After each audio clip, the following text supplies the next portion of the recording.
L-għada li ħabbar il-budget 2026, il-Ministru għall-Finanzi Clyde Caruana 3:00 żar il-fabbrika ta' Delarue fil-qasam industrijali ta' Bulebel, fejn intaqa' mal-ħaddiema u l-management waqt li faħħar l-investiment li qed isir mill-istess kumpanija. Il-Ministru ħabbar li l-pajjiż jinsab fil-fażi finali ta' tranzizzjoni ekonomika u li l-produzzjoni industrijali lokali se tirdoppja fil-ġimgħat u x-xhur li ġejjin. U spjega li żieda fil-produzzjoni mill-impjant ta' Delarue isinjal ċar ta' tkabbir ekonomiku li qed jixgħet il-pajjiż kollu. Għalli meta jikbru l-kumpaniji jiżdied id-dħul tal-gvern u meta dħul tal-gvern jiżdied, il-flus jerġgħu jitqasmu lura lill-poplu Malti Wawċi.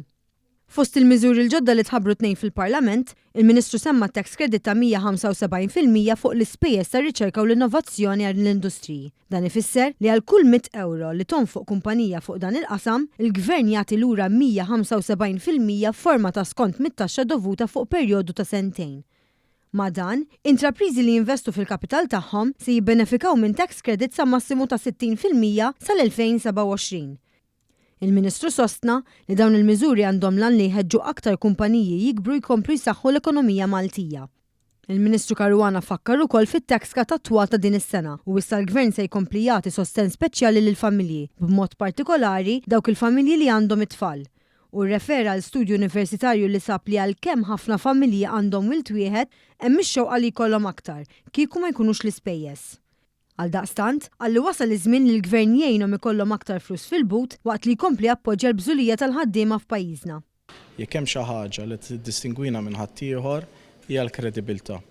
Il-kredibilità li dak li nwedu nwettquh, li dak li nwedu mhux se jikkrea problemi l-pajjiż, u allura nista' niġib aktar miżuri bħal dawk tal-bieraħ f'budgets oħrajn adapitada jekk biss nibqgħu kredibbli u nassiguraw li l-finanzi tal-pajjiż jibqgħu b'saħħithom.